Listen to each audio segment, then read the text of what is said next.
Hey everyone, welcome to this quick guide on how to set up Google Docs for a group in 2025.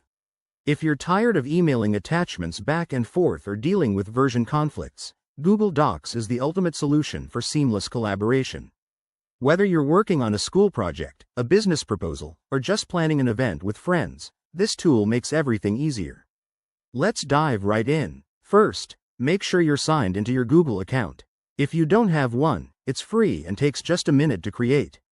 Head over to docs.google.com and you'll see your dashboard. Click on the plus blank button to create a new document.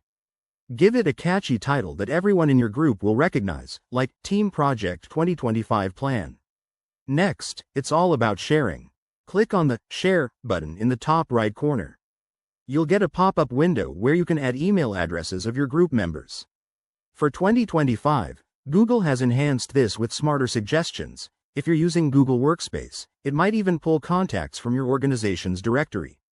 When adding people, choose their permission level: viewer, if they just need to see it; commenter, if you want their feedback; or editor, for full access.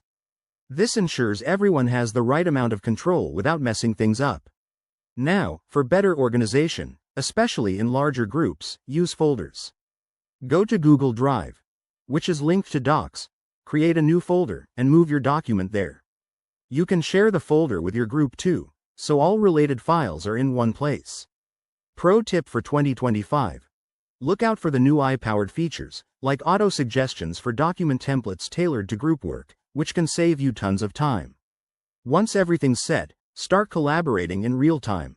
You can see edits as they happen, add comments, and even chat within the doc. It's like working side by side, even if you're miles apart. There you have it. Setting up Google Docs for your group is straightforward and incredibly effective. Give it a try on your next project and watch your productivity soar. If you found this helpful, hit that like button and subscribe for more tech tips. Thanks for watching, and I'll see you in the next video.